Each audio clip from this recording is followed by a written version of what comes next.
থমথম। মেঘ হাসতে হাসতে লুটোপুটি, আর তুষার গম্ভীর মুখে নিজের ধুলো ছাড়ছে। সূর্য তৎক্ষণাৎ তুষারকে নিজের কাছে টেনে নিয়ে আওড়ায়। এই ভাই না, প্লিজ, একটু পিচ্চিকে ফিল করতে চাচ্ছি, তাতেও এমন করছিস? সূর্য তুষারের কানের কাছে ফিসফিস করে কথাটা বলল। তুষার চোখ পাকিয়ে তাকায়। আমি কিছু করতে পারবো না। তোমার বউ, তুমি যা ইচ্ছে করো। যা ইচ্ছে তাই তো করতে চাই, কিন্তু পিচ্চি তো রাজি হবে না। সূর্যর ভাবনায় তুষার এক বালতি পানি ঢেলে মুখ বাঁকায়। যে আশায় বসে আছো তার জীবনেও পূরণ হবে না, আমি অভিশাপ দিলাম। এই নাতির গোষ্ঠী কানে কানে কি কস? আনোয়ারা চৌধুরীর কথায় দুজনে চুপ হয়ে যায়। নানা দাদি যান, আমরা কিছু বলছি না। সবাইকে একদম থমকে দিয়ে হঠাৎ মেঘ উঠে দাঁড়িয়ে যায়। হাত তুলতে তুলতে বলে, hello everyone, it's times up. পাশ থেকে বৃষ্টির প্রতিক্রিয়া, সেম টু দোস্ত। সূর্য নাকপুচকে অবিশ্বাসের সুরে বলে, কেমনে কি ভাই, এখনো আড্ডা শুরুই হলো না আর এদের ঘুমে চোখ এসে পড়েছে। মেঘ কিছু বলতে যাবে, ঠিক সেই মুহূর্তে ওঠার সময় বেডের কোনায় থাকা বেডশিট পায়ের সাথে জড়িয়ে যায়। এক মুহূর্তে মেঘ সামনে হুমড়ি খেয়ে পড়ে। সূর্য বুঝে ওঠার আগে ধারাম করে দুজন একসাথে নুয়ে পড়ে যায়। মেঘ সোজা সূর্যের বুকে গিয়ে পড়ে এবং পরের সেকেন্ডে নিজের অজান্তে সূর্যের ঠোঁটে তার ঠোঁট ছুঁয়ে যায়। পুরো রুম স্তব্ধ। মেঘ চোখ বড় বড় করে স্থির হয়ে যায়। হাত পা কাঁপছে, কিন্তু নড়তে পারছে না। সূর্য বরং মুগ্ধ দৃষ্টিতে তাকিয়ে থাকে। তার ঠোঁটের কোণে ধীরে ধীরে এক অদ্ভুত দুষ্টু হাসি ফুটে ওঠে। পরের মুহূর্তেই সূর্যর দুহাত মেঘের কোমরে শক্ত করে চেপে ধরে তাকে নিজের দিকে আরো টেনে নেয়। তার চোখে সেই চিরচেনা শয়তানি ঝিলিক ঝিলিক, যেন এই ঘটনাটাই সে চেয়েছিল। মেঘ নির্বাক, একটা শব্দও বেরোচ্ছে না, শুধু অনুভব করছে সূর্যের বুকের ধুকপুক, নিজের এলোমেলো নিঃশ্বাস। উপস্থিত সবাই তাদের দিক ড্যাব ড্যাব করে তাকিয়ে আছে। কারো চোখ বড়, কারো মুখ হা, কারো আবার হাসি চেপে মরার অবস্থা। এই দৃশ্যের মাঝে তুষার হঠাৎ বৃষ্টির চোখ দু হাত দিয়ে জোরে চেপে ধরে। বৃষ্টি হাত চালাতে চাইলে তুষার মেজাজ করে গম্ভীর স্বরে বলে, হুশস, ছোট্ট মেয়েদের এসব দেখতে নেই। আগে বড় হ, তারপর এসব সিন ফিল করাবো। না মানে করবি। বৃষ্টি লজ্জায় থতমত খেয়ে যায়। অন্যদিকে সূর্য যেন অন্য জগতে চলে গেছে। এক প্রকার ঘোর, এক প্রকার চেতনাহীন উষ্ণতা। তার হাত ধীরে ধীরে মেঘের কোমর বেয়ে উপরে উঠতে থাকে। মেঘ চোখ বড় বড় করে ভাবে, এই লোকটা কি সত্যি পাগল নাকি পুরোপুরি বেপরোয়া? মেঘ তাড়াতাড়ি সূর্যর হাত চেপে ধরে থামিয়ে দেয়। সূর্য বেশি গুরুত্ব দেয় না, বরং মুখটা আরো এনে মেঘের ঠোঁটের পাশে ফিসফিস করে, বউয়ের শরীর এত সফট হয় বুঝি? মনে হচ্ছে এক টুকরো তুলো আমার বুকের সাথে লিপটে আছে। ঈশ্বর! মেঘের সারা শরীর কেঁপে ওঠে মুহূর্তে। সে সূর্যের বুক থেকে ঝট করে সরে এসে কটমট চোখে তাকায়। কাল্লা ইন্দুর। মেঘ আর কিছু বলার আগে সূর্য মুখ বাঁকিয়ে আওড়ায়, এই পিচ্ছি, একদম আমার দোষ দিতে আসবে না। তুমি নিজেই আমার বুকে হুমড়ি খেয়ে পড়েছো। হুম? মেঘ দাঁত খিচিয়ে বলে, পড়ে গেছি তো পড়ে গেছি, তাই বলে আপনি আমাকে ছি? জানো, চল, এই হাওয়া মার্কা বেটাদের সাথে থাকা যাবে না। মেঘ বড় বড় পা ফেলে রুম থেকে বেরিয়ে যায়। তার পিছু পিছু বৃষ্টিও কিছুটা দূর এগিয়ে যেতেই সূর্য মেঘের হাত চেপে ধরে এবং বৃষ্টিকে উদ্দেশ্য করে বলে, আমার কিউট বোন প্লাস শালি, একটু রুমে যা, তোর দোস্তের সাথে কথা বলবো, কেমন? বৃষ্টি মুচকি হেসে এদিক ওদিক মাথা কাত করে রুমের দিকে হাঁটা দেয়। সে বরাবরই বাধ্য মেয়ে, তাই আজও তার ব্যতিক্রম হলো না। সূর্যর হাত থেকে মেঘ নিজেকে ছাড়াতে মরিয়া, কিন্তু সূর্য ছাড়তে নারাজ। কেন জানি আজ মেয়েটাকে নিজের কাছে রাখতে ইচ্ছে হচ্ছে। মন প্রাণ ভরে তার দিকে তাকিয়ে থাকতে ইচ্ছে হচ্ছে। তাকে বুকে জড়িয়ে একটা লম্বা ঘুম দিতে ইচ্ছে হচ্ছে। তবে মনের ইচ্ছে মনেই রেখে ভুরু কুঁচকে জিজ্ঞেস করে, এই পিছে এত ছুটাছুটি করছো কেন? একটু হাত ধরেছি, তাতেও এত প্রবলেম? মেঘ সূর্যের দিকে চোখের দিকে তাকায়। তার মনের ভেতর সমস্ত আশা আকাঙ্ক্ষা ফুটে উঠেছে। সেটা মেঘ তার মুখের দিকে তাকিয়ে বুঝে গেল। সে বড় বড় শ্বাস ছেড়ে বলে, হ্যাঁ প্রবলেম, হাত ছাড়ুন আমার, ব্যথা করছে। সূর্য একটানে মেঘকে নিজের বুকের সাথে মিশিয়ে নেয়। মেঘের এলোমেলো নিঃশ্বাস সূর্যর মুখে আছড়ে পড়ে। সে নিজেকে স্বাভাবিক করে মেঘের দিকে কিছুটা ঝুঁকে ফিসফিসিয়ে আওড়ালো, এই পিচ্ছি, তোমার সাথে আমার কিছু পার্সোনাল কথা আছে। মেঘ ভুরু টেনে ভদ্রতা দেখিয়ে উত্তর দেয়, আমি রাত বিরাতে পর পুরুষদের সাথে কথা বলি না। সূর্যের গরম নিঃশ্বাস ফেলে দাঁত চেপে বলে, হে ইডিয়েট, আমাকে কোন অ্যাঙ্গেল দিয়ে তোমার পরপুরুষ মনে হয়? মেঘ চোখ বড় বড় করে নাটকীয় ভঙ্গিতে বলে, ও, আমি তো বুঝতেই পারিনি আপনি আসলে হিজড়া। মেঘ কথাটা বলেই দৌড় দেয়, কারণ সে খুব ভালো করেই জানে এর পরিমাণ খুব বেশি ভালো হবে না। হঠাৎ নিজের রুমের সামনে এসে থমকে যায়। রুমের দরজা ভেতর থেকে বন্ধ, আর তুর্য পেছন থেকে তার দিকে তেড়ে আসছে। এই জানু, দরজা খোল, আরে দরজা খোল না পেতনি। ভেতর থেকে কোনো সাড়া শব্দ পায়। সে আবারও চিৎকার দিয়ে ওঠে, জানু রে প্লিজ দরজা খোল, নয়তো তোর দোস্তকে এই রাক্ষসটা খেয়ে ফেলবে। ধুর বাল, দরজাটা খোল না। মিষ্টি তবুও দরজা খোলে না। খুলবে কিভাবে? হয়তো সে অনেক আগেই ঘুমে বেভুর হয়ে গেছে। মেঘের বৃষ্টিকে এখন ইচ্ছে মতো কেলানি দিতে ইচ্ছে করছে, তবে এখন সেটা করা পসিবল নয়। তাই আবারও দৌড় দেয়। সামনে একটা দরজা খোলা পেয়ে সেই রুমে ঢুকে পড়ে, তবে দরজা বন্ধ করার আগে তুর্য তার সামনে রাগে দৃষ্টি নিক্ষেপ করে তাকিয়ে আছে। তাকে দেখে আজ একটু বেশি হিংস্র মনে হচ্ছে। তুর্য রুমের দরজা লক করে মেঘের দিকে এক পা করে এগিয়ে আসছে। তা দেখে মেঘের কপালে বেয়ে বিন্দু বিন্দু ঘাম ঝরছে। সে বড় বড় শ্বাস নিচ্ছে, তবুও নিজেকে শান্ত করতে পারছে না। মনের ভেতরে ভয়, সত্যি হবে না তো। সে কাঁপা কাঁপা কণ্ঠে প্রতিধ্বনিত করে, আপনি আমার দিকে এগিয়ে আসছেন কেন? তুর্য ডেভিল স্মাইল দিয়ে আওড়ায়, আই লাভ পিচ্চি, তোমাকে একটু কষ্ট দিতে চাই, একদম নিজের স্টাইলে। কথাটা কর্ণকুহুরের কথাটা কুম্ভকর্ণের মতো কানে এসে বাজে। সে কিছু বুঝে ওঠার আগেই তুর্য তার সামনে এসে দাঁড়িয়ে যায়। তৎক্ষণাৎ মেঘ চোখ বুজে ফেলে। মেঘকে অবাক করে দিয়ে তুর্য তার কানের কাছে ঠোঁট লাগিয়ে ফিসফিস করে, ভয় নেই পিচ্চি, তোমাকে কষ্ট দিতে চাই, তবে তোমার অনুমতি ছাড়া নয়। তুমি যেদিন নিজে সেই অধিকার দেবে, ঠিক সেদিনই, তার আগে নয়। মেঘ স্থির হয়ে যায়। এক মুহূর্তের জন্য সময় থেমে যায়। সে ধীরে ধীরে তুর্যের চোখের দিকে তাকায়। তার নিঃশ্বাস হালকা কাঁপছে। এই কি সেই নিষ্ঠুর লোক যে একদিন তাকে কলঙ্ক বলে দূরে সরিয়ে দিয়ে চলে গিয়েছিল? এই কি সেই লোক যে তার শরীরের উপর সিগারেটের জ্বলন্ত আগুন চেপে ধরেছিল এবং এক মুহূর্তের জন্য পিছনে তাকায়নি? এই কি সেই লোক যে তার শরীরের ক্ষত দেখে কেঁপে ওঠার বদলে আরো কষ্ট দিতে দ্বিধা করেনি? মেঘের বুকে ঝড়ের মতন স্মৃতিরা আঘাত করে। চোখের সামনে ভেসে ওঠে চিৎকার করা রাত, কাঁপতে থাকা শরীর, উপেক্ষা, ঘৃণার সেই ভয়ানক অন্ধকার। কিন্তু এখন, এখন যা দেখছে সেটা তো একদম অন্য মানুষ। তুর্যর চোখে নেই আগের মতো আগুন, নেই রাগ, নেই ঘৃণা। তার চোখ আজ ভরা এক অদ্ভুত আকুলতায়, একটা নরম ভাঙা ইচ্ছা, মেঘকে কাছে রাখতে চাওয়ার আকাঙ্ক্ষায়। তুর্য মেঘের চোখে চোখ রেখে নিচু কাপা দৃঢ় কণ্ঠে বলে, পিচ্চি, আমাকে ক্ষমা করে দেওয়া যায় না? শুধু একবার, শেষবারের জন্য হলেও। মেঘের নিঃশ্বাস থেমে যায়। তার ভেতরে যেন ঝড় ওঠে। বুকের ভেতর অদ্ভুত কাঁপুনি শুরু হয়েছে। মুহূর্তে সে কয়েক কদম পিছিয়ে যায়। তুর্য মাথা নিচু করে আবারও বলে, পিচ্চি, কথা বলছো না কেন? তার কণ্ঠে একটা অসহায়তা যেটা মেঘ কখনো শুনেনি। একটা সুযোগ কি আমাকে দেওয়া যায় না? এইটুকু, আমি তোমাকে নিজের করে নিতে চাই, বিকজ আই লাভ পিচ্চি। আমি তোমাকে ভালোবেসে ফেলেছি, জানো কতটা? ঠিক ততটাই ভয়ঙ্কর ভাবে, যার জন্য নিজেকে এখন উন্মাদ মনে হয়। তোমাকে ছাড়া এই পৃথিবী নিষাদ লাগে। মেঘের বুক হিম হয়ে আসে, শ্বাস ভারী হয়ে ওঠে। একদিন যে তুর্য তাকে সবচেয়ে বেশি ঘৃণা করতো, আজ সেই তুর্য তার কাছে ক্ষমা চাইছে, ভালোবাসা স্বীকার করছে, নিজেকে উন্মাদ বলছে।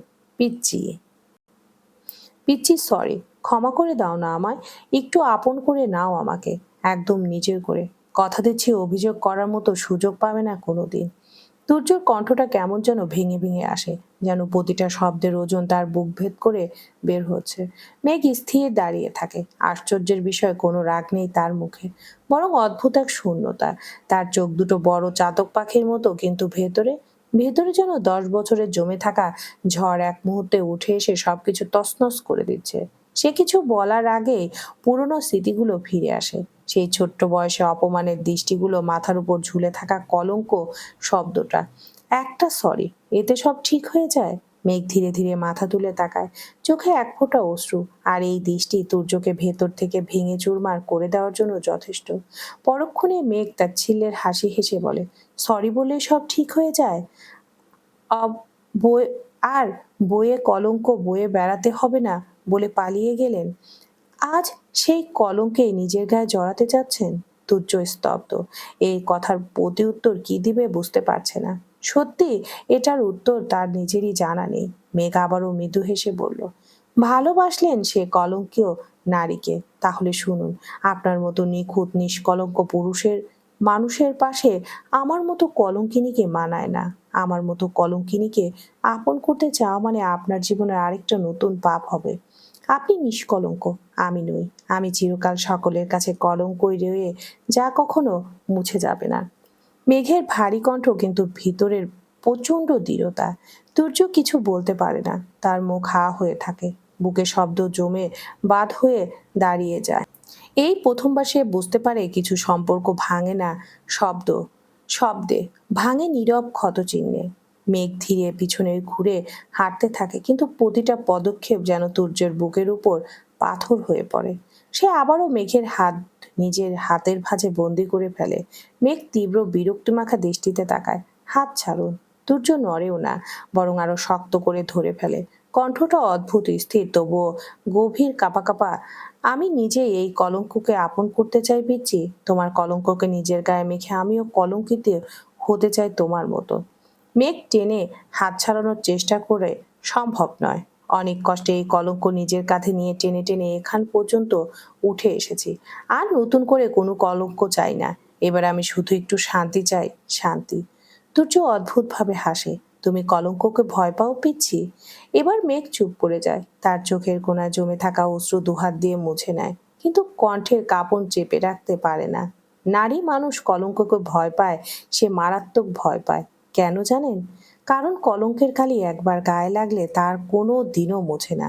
জীবনের পর জীবন, শ্বাসের পর শ্বাস বয়ে বেড়াতে হয় সেই কালো দাগ। নারীকে দোষী বানানো খুব সহজ, কারণ নারী মুখ বুজে সব সহ্য করে, করতেই হয়। সমাজ তাকে সেইভাবে বানিয়ে রেখেছে। মানুষের বিচার সেটা সবসময় পুরুষদের পক্ষে দাঁড়ায়। একটা নারীর গায়ে কলঙ্ক ছুড়ে দেওয়া তাদের কাছে যেন সবচেয়ে সহজ কাজ।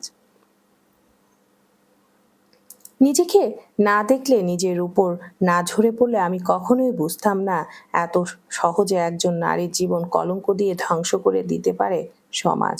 পুরুষের গায়ে কখনো কলঙ্ক লাগে না, কলঙ্ক লাগে কেবল নারীর গায়ে। আর সেই কলঙ্ক নিয়ে তাকে সারা জীবন বাঁচতে হয় দম বন্ধ করা ভার নিয়ে। কলঙ্ক বড় অদ্ভুত জিনিস। নারী প্রেম করলে কলঙ্ক পায়, নারী ভালোবাসলে দাগ পায়। নারী এক পা ভুলে নিলে সমাজ চিরকাল আঙ্গুল তোলে তার দিকে। সেই দাগ, সেই কলঙ্ক কেই অলংকার বানিয়ে একটা গোটা জীবন টেনে নিয়ে যেতে হয়। অথচ যার জন্য এই কলঙ্কের জন্ম, তার কোনো দোষই নেই। সে থাকে নিষ্কলঙ্ক, অথচ নির্মল অক্ষত, স্বচ্ছ নির্মল অক্ষত, আজীবন। রুম জুড়ে গভীর নীরবতা। মেঘের শেষ কথাগুলো বাতাসে ধোঁয়ার মতো ভেসে থাকে, যেন প্রতিটি শব্দই লুকিয়ে আছে বহু বছরের ব্যথা, অপমান আর অবাক্ত চিৎকার। সূর্য স্থির দাঁড়িয়ে থাকে। তার চোখে নেই লজ্জা, নেই ভয়, শুধু আছে এক অদ্ভুত কোমল জেদ, যা কাউকে ছাড়তে জানে না। ধীরে ধীরে সে মেঘের হাত ছেড়ে দেয়। মেঘ বড় বড় পা ফেলে দরজার দিকে এগোয়। হয়তো পালাতে চায়, নয়তো মুক্তি খুঁজছে, কিংবা কেবল নিজের ভাঙা হৃদয় লুকাতে চায়। দরজার হাতলে হাত রাখতেই পেছন থেকে তুর্যের ঠান্ডা কণ্ঠ ভেসে আসে। শোনো পিচ্ছি, আজ তুমি নিজের ইচ্ছায় এই রুম থেকে বেরিয়ে যাচ্ছ, যাও, কিন্তু আমার জীবন থেকে বের হওয়ার কথা কল্পনাতেও আনবে না। মেঘ বরফের মতো জমে যায়, তার আঙ্গুলগুলো হালকা কাঁপে। তুর্য আরেক ধাপ এগিয়ে এসে বলে, তুর্য চৌধুরী কখনোই নিজের প্রিয় জিনিস হারায় না। আর তুমি কোনো জিনিস নও, তুমি আমার প্রিয় মানুষ। তো তুমি আমার, শুধু আমারই। সকাল সকালে মেঘ আর বৃষ্টি দুজন তৈরি হয়ে ড্রয়িং রুমে হাজির হয়। খাবার টেবিলে আগেই বসে আছেন আরিফ চৌধুরী, তুর্য আর তুষারের বড় চাচা, আর পাশে তামিজ চৌধুরী, তাদের বাবা। দুজনেই সবার জন্য অপেক্ষা করছিলেন। মেঘ দৌড়ে গিয়ে দুজনের মাঝখানে গিয়ে বসে পড়ে। বৃষ্টি মুচকি হেসে গিয়ে বসে আরিফ চৌধুরীর পাশে। আরিফ চৌধুরী দুহাতে দুদিকে বাড়িয়ে দুই মেয়েকে বুকে জড়িয়ে নেয়। আমার আম্মাদের ঘুম কেমন হলো? দুজনেই একসাথে ছোট করে বলে, অনেক ভালো। আরিফ চৌধুরী ভুরু নাচিয়ে মেঘের দিকে তাকায়। কিন্তু আমার এই আম্মার চোখ মুখ এমন ফোলা ফোলা লাগছে কেন? কান্না করেছো নাকি আম্মা? মেঘ মুহূর্তেই থমকে যায়, তারপর গড়গড় করে বলে ওঠে, কোথায়? বাবাই, তোমার মনে হয় মেঘ কান্না করবে? মেঘ অনেক স্ট্রং, বুঝলে। আর মামুনি কই? মামুনি তাড়াতাড়ি খেতে দাও, অনেক দেরি হয়ে যাচ্ছে। ওর এড়িয়ে যাওয়ার নাটক দেখে সবাই হালকা হাসে। এ সময় তুষার আর তুর্য এসে টেবিলে বসে পড়ে। রেখা চৌধুরী ব্যস্ত হয়ে সবার প্লেটে খাবার পরিবেশন করতে থাকে। তাজিম চৌধুরী নিজের প্লেটের দিকে ঝুঁকে এক লোকমা ভাত হাতে তুলে আদর করে মেঘের মুখে তুলে দেয়। কারণ মেঘ নিজের হাতে খাবার খায় না বললেই চলে। বাসায় থাকলে আরিফ, তমিজ চৌধুরী বা রেখা চৌধুরী খাইয়ে দেয়, আর বাহিরে বৃষ্টি। হঠাৎ নীরবতা ভেঙে তামিজ চৌধুরী প্রশ্ন ছুড়ে, মামুনি, তোমাদের এত স্ট্রেস নেওয়ার কি দরকার? এসব টিউশনি না করলেই তো হয়। বাড়ির দুইটা মেয়ে কোচিং টিউশনি নিয়ে ব্যস্ত থাকে, কিন্তু কেন? আমাদের কি আল্লাহ তাআলা টাকা পয়সা কম দিয়েছে যে নিজেদের খরচ নিজেদের চালাতে হবে? তামিজ চৌধুরীর গলার অভিমান আর মায়ার মিশ্রণ। বৃষ্টি মুচকি হেসে তার দিকে তাকায়। টেনশন নিয়েন না আঙ্কেল, আমাদের খুব বেশি প্রবলেম হয় না, বরং ভালোই লাগে। কি বলিস দোস্ত? মেঘ দ্রুত মাথা নাড়িয়ে সায় দেয়। তা দেখে তামিজ চৌধুরী আর তুর্য আর তুষারের দিকে কঠিন দৃষ্টিতে তাকিয়ে দাঁতে দাঁত চেপে বলে ওঠেন, আমাদের মুখ উজ্জ্বল করলে দুই আম্মা করতে পারবে, এদের দ্বারা নয়। একজন বাপ চাচার বিজনেসে থাকতে নতুন করে বিজনেস করতে চায়, আরেকজন একই ক্লাসে 14 বার ফেল করে বসে আছে। লজ্জা করে না? লজ্জা? এদের থেকে 5 বছরের বড় হয়েও টেনে হিসড়ে একই ক্লাসে পড়ে আছিস। তুষার এক মুহূর্তেও কথা জমাতে না দিয়ে নির্লজ্জ ভঙ্গিতে হেসে ওঠে। গলায় এক ফোঁটা অনুশোচনাও নেই। এই লজ্জাটজ্জা আমার মধ্যে নাই। লজ্জা হলো নারীর ভূষণ, আমাদের নয়। তাই আমি লজ্জাকে আর লজ্জায় ফেলতে চাই না। এই বলে সে পাশ ফিরে মেঘের দিকে তাকিয়ে চোখ টিপে হাসে। এই মেঘু, বলতো আজকে আমাকে হ্যান্ডসাম লাগছে না? শুনেছি কলেজে নাকি নতুন ম্যাম আসবে। কথা শেষ হওয়ার আগেই বাতাস চিরে একটা উড়ন্ত জুতো এসে সজোরে তুষারের গায়ে আছড়ে পড়ল। মুহূর্তেই সবাই পেছন ফিরে তাকায়। রেখা চৌধুরী অগ্নি দৃষ্টিতে তাকিয়ে দাঁড়িয়ে আছে, মনে হচ্ছে চোখ দিয়ে গিলে খাবে। তিনি আরো 2 কদম এগিয়ে আসতেই তুষার আঁতকে উঠে চেঁচিয়ে বলে ওঠে, দেখো আম্মু, একদম মারতে আসবে না। তোমার ছেলে এখন বড় হয়েছে, তাকে বিয়ে না দিয়ে মার দিতে আসছো? পারলে একটা বউ এনে দাও। এই শীতে বউ ছাড়া কি ঘুম আসে? রেখা চৌধুরী তেড়ে আসতে তুষার এক লাফে পেছনে সরে দৌড় দেয়। গোলামের পুত, কাছে আয়, তোকে আজই বিয়ে করাইয়া দেই। দৌড়াতে দৌড়াতে তুষার হঠাৎ থেমে যায় এবং মৃদু হেসে আওড়ায়, এখন আর আমি সেই বোকা নই আম্মু। ছোটবেলায় এভাবে কাছে টেনে নিয়ে এমন মার দিতে যে 7 দিন বিছানা থেকে উঠতে পারতাম না। আর এই বয়সে তোমার মায়ের খেতে চাই না। একটু থেমে সে চোখ তুলে বৃষ্টির দিকে তাকায়। কণ্ঠস্বর হালকা হয়ে আসে, কিন্তু নির্লজ্জতা এক চুলও কমে আসে না। আমি চাই তোমার বৌমার হাতে ইন্টু মিন্টু মার খেতে। ওর মায়ের ওর মতোই সফট হবে। তুষারের কথা শেষ হতেই পুরো ড্রয়িং রুমের নিস্তব্ধতা নেমে আসে। কারো মুখে কোনো কথা নেই। একটা মানুষ কতটা নির্লজ্জ হলে নিজের বিয়ের কথা নিজেই এভাবে ঘোষণা করতে পারে? এই প্রশ্নটাই যেন সবার চোখে মুখে ভাসতে থাকে। রেখা চৌধুরী ফের কিছু বলার আগে তুর্য এগিয়ে গিয়ে মায়ের সামনে দাঁড়ায়। নরম হাতে তার কাঁধ ছুঁয়ে শান্ত স্বরে বলে, আম্মু, ওর সঙ্গে রাগ করো না প্লিজ। তুষার কিন্তু একটুও ভুল বলছে না। এবার তো ওকে বিয়েটা করিয়েই দাও। আমার বাচ্চা কাচ্চা দেখতে পারবো আমার বাচ্চা কাচ্চা দেখতে পারবো কিনা কে জানে। এখন তুষারকে বিয়ে করিয়ে ওর বাচ্চা কাচ্চাদের কোলে নিয়ে আদর করো, নইলে তোমাদের মনের আশা অপূর্ণই থেকে যাবে হয়তো। এই কথাগুলো যেন হঠাৎ করে রেখা চৌধুরীর বুকের ভিতর কাঁপন ধরিয়ে দেয়। 8 বছর পর ঠিক আজকের দিনেই প্রথমবারের মতো ছেলের জন্য তার বুকটা কেঁপে ওঠে। তুর্যর কণ্ঠে যে অসহায়ত্ব লুকিয়েছিল তা শুধু তিনিই নয়, মেঘও টের পায়। তুর্য আর চোখে মেঘের দিকে তাকিয়ে খুব নিচু স্বরে বলল, তোমায় অনেক ভালোবাসি পিচ্ছি। জানি না এই আমিটাকে কখনো ক্ষমা করতে পারবে কিনা, তবুও তোমার জন্য সারা জীবন অপেক্ষা করব আমি। দ্বিতীয় কোনো নারী কোনোদিন এই হৃদয়ে জায়গা নিতে পারবে না। তুমি প্রথম, তুমি শেষ। তারপর তুর্য না খেয়ে নিজের রুমে চলে যায়। হয়তো বুকের ভেতর ব্যথা একটু তীব্রভাবে জ্বলে উঠেছে, যেটা নেভানোর জন্য একা থাকা খুবই দরকার। মেঘ এক পলক তাকিয়ে নিজের মনে আওড়ায়, এই সামান্য কষ্ট সহ্য করতে পারেন না, অথচ আপনার দেওয়া সমস্ত আঘাত আমি এত বছর ধরে সহ্য করেছি, কিভাবে বেঁচে আছি বলুন তো? কষ্ট হয়, ভীষণ কষ্ট, কিন্তু আমি কাউকে বুঝাতেই পারি না আপনি আমাকে কতটা বাজেভাবে আঘাত করেছেন আমার নিষ্পাপ হৃদয়। দেখতে দেখতে বেশ কয়েকটা দিন কেটে যায়। আজ মেঘ ভীষণ খুশি। আনন্দে লাফাতে লাফাতে সিঁড়ি দিয়ে নামছে সে। কারণ আজ মেঘ, তুষার, বৃষ্টি আর মাহিন কাউকে না জানিয়ে মেলা দেখতে যাবে। মেলাটা তাদের শহর থেকে বেশ দূরে একটা নির্জন গ্রামে বসেছে। তুষার প্রথমে রাজি হচ্ছিল না, তাই তাকে কেলানি দিয়ে রাজি করিয়েছে। উপরন্তু কেউ কিছু জানে না, কেউ কাউকে কিছু জানানো একেবারে নিষেধ করেছে মেঘ। বাসার কেউ জানলে যাওয়া তো দূরের কথা, দরজায় পেরোতে দেবে না। আর লুকিয়ে ঘুরতে যাওয়ার মজাটাই আলাদা। এসব ভাবতে ভাবতে মেঘ লাফাতে লাফাতে সদর দরজার কাছাকাছি পৌঁছে যায়। ঠিক তখনই আচমকা শক্ত কিছুর সাথে সজোরে ধাক্কা খায় সে। চোখ বন্ধ অবস্থাতেই বিরক্ত গলায় বলে ওঠে, কোন সাওয়ার নাতিরে, সকাল সকাল খাম্বা হয়ে দাঁড়িয়ে আছিস? খাইতে খাইতে গন্ডারের মতো শরীর বানাইছিস। কথাটা শেষ করতেই মেঘ চোখ খুলে ফেলে, আর সঙ্গে সঙ্গেই কয়েক কদম পিছিয়ে যায়, কারণ সামনে দাঁড়িয়ে আছে তুর্য। চোখ দুটো লালচে, দৃষ্টি কঠিন। কি সে মেঘকে উপর থেকে নিচ পর্যন্ত একবার ভালো করে পরখ করে নেয়। কলেজ ড্রেসের সঙ্গে এতটা সাজগোজ, এটা তার একেবারেই জানা ছিল না। ঠোঁটে হালকা গোলাপি লিপস্টিক, চোখে ঘন কাজল, আর বাচ্চাদের মতো দুটো বেনি করে ঝুলিয়ে রেখেছে। দৃশ্যটা তুর্যর চোখে একদমই ভালো লাগে না। ভুরু কুঁচকে জিজ্ঞেস করে, কোথায় যাচ্ছ? মেঘ কোনো ভনিতা না করে সোজাসাপটা উত্তর দেয়, কলেজে। কি করতে? নাং নিয়ে ঘুরতে। মুহূর্তে তুর্য রেগে বোম। এই মেয়েটার মুখ দিয়ে একটাও স্বাভাবিক কথা বের হয় না। সে যাই জিজ্ঞেস করুক ঠিক তার উল্টোটাই উত্তর পায়।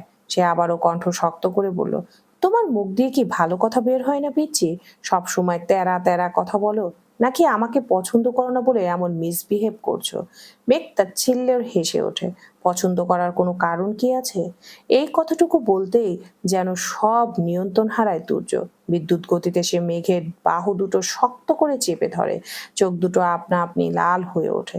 পরক্ষণে নিজেকে সামলে করুণ স্বরে বলে, পিচ্ছি, কেন এমন করো আমার সাথে? আমি কি করেছি? কেন বারবার এই রক্তাক্ত বুকে আঘাত করো? মেঘ নিজেকে ছাড়ানোর চেষ্টা করে, কিন্তু তুর্যর শক্ত গ্রিপে পড়ে উঠতে না পেরে সে পাল্টা রেগে ওঠে, ছাড়ুন আমাকে। আর কি বললেন? আপনি কিছুই করেননি? এত কিছুর পরেও এই কথা বলতে পারেন? তুর্যর কণ্ঠ হঠাৎ ভারী হয়ে আসে। রাগের জায়গায় জমে ওঠে গভীর যন্ত্রণা। এই একটা ভুলের জন্য আর কতদিন আমাকে ঘৃণা করবে বলো? আগের মতো তোমার সেই হাস্যোজ্জ্বল মুখটা আর দেখি না। ইদানিং আমাকে অ্যাভয়েড করে চলো।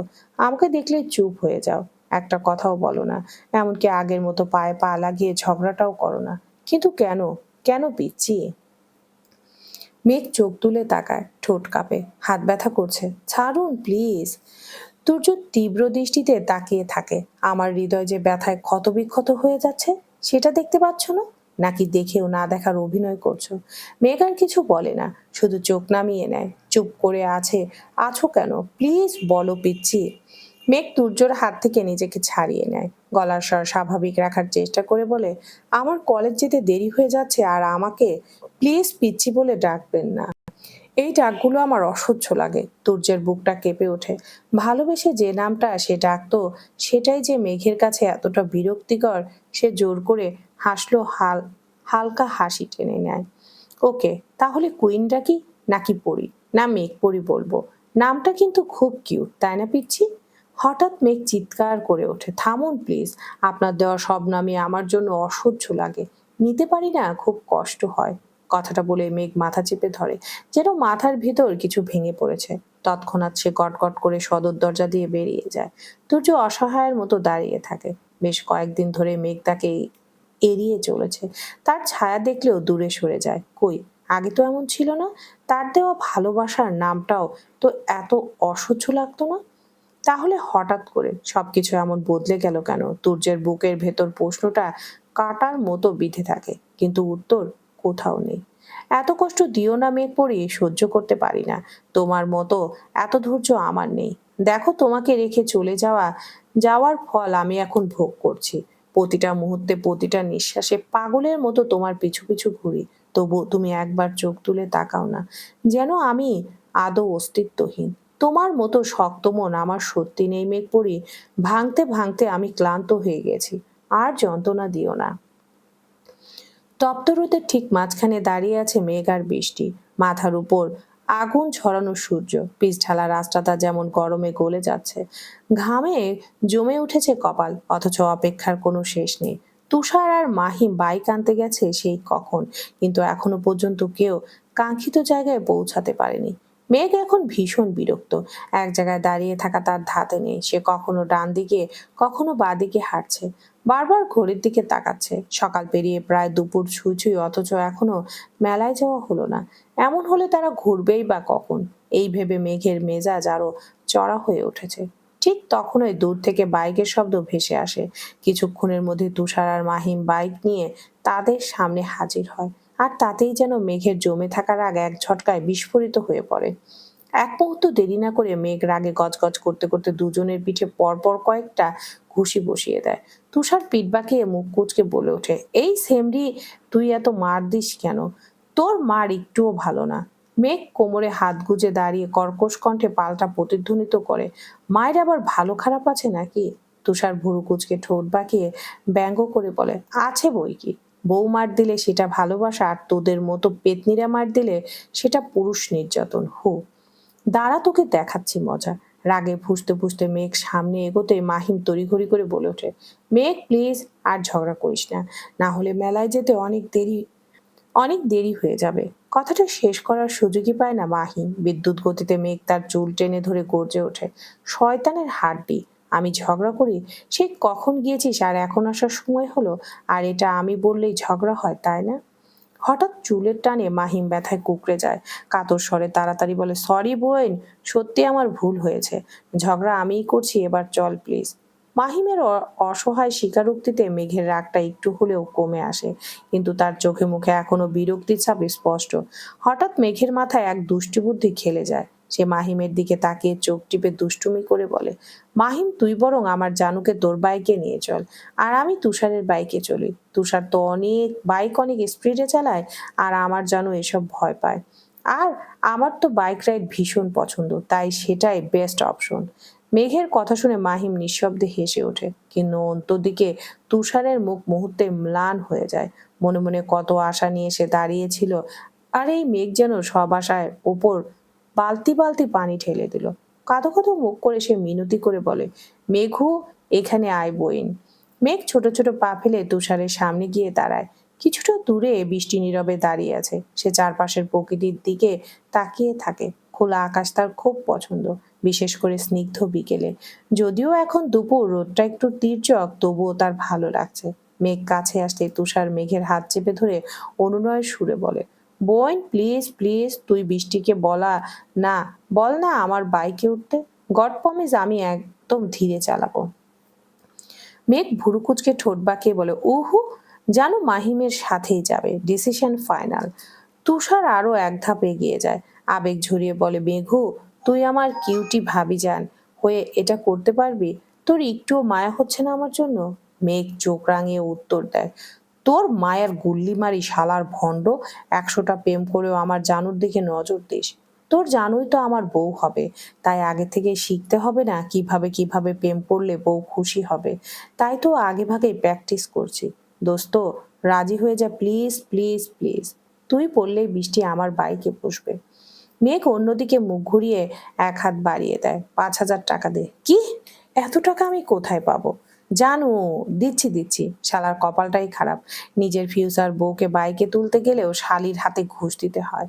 তুষার বিরক্ত মুখে প্যান্টের পকেটে হাত ঢুকিয়ে 2,000 টাকা বের করে মেঘের হাতে গুঁজে দেয়। আপাতত এটা রাখ, বাকি টাকা বাসায় গিয়ে পাবি। তোর জ্বালা 2 টাকা পকেটে থাকে না। আমি নিজে আম্মুর কাছ থেকে ভিক্ষা করে নিই, আর তুই সেগুলো ব্ল্যাকমেল করে নিস। মেঘা টাকাটা হাতে নিয়ে দাঁত কেলিয়ে হাসে, জানো, কাম ফাস্ট ফাস্ট। মেঘার ডাক শুনে বৃষ্টি দৌড়ে আসে, কি হয়েছে? ছেলেও না মেয়েও না, তুই তুষারের বাইকে উঠে বস, আমি মাহিমের বাইকে উঠি। মেঘ মাহিমের দিকে এক পা বাড়াতেই বৃষ্টি তার হাত টেনে ধরে, দোস্ত, আমি একা একা কিভাবে তুষার ভাইয়ের বাইকে বসবো? তুইও চল না প্লিজ। ওহ মেরি জানু, ওই জায়গাটা শুধু তোমার জন্যই বরাদ্দ। আর টেনশন নিস না, তুষার খুব ধীরে বাইক চালাবে। কিন্তু বৃষ্টি আর কিছু বলার আগে মেঘ বলে ওঠে, তুষার আমার জানুটাকে ধীরে ধীরে নিয়ে আসবে। ওর শরীরে চুল পরিমাণ ব্যথা লাগলে তোর খবর আছে।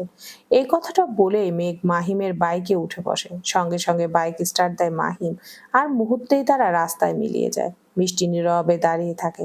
তুষার তার দিকে না তাকিয়ে ধীর স্বরে বলে, বুড়ি উঠে বস, স্পিড কমিয়ে রাখবো। কথাগুলো আশ্বাসের মতো শোনালেও বৃষ্টির বুকের ভিতর ধুকপুক থামে না। সে কাঁপতে কাঁপতে বাইকে উঠে বসে। পা দুটো ঠিক মতো জায়গায় রাখতে না পারায় ভয়ে আবারও থমকে যায়।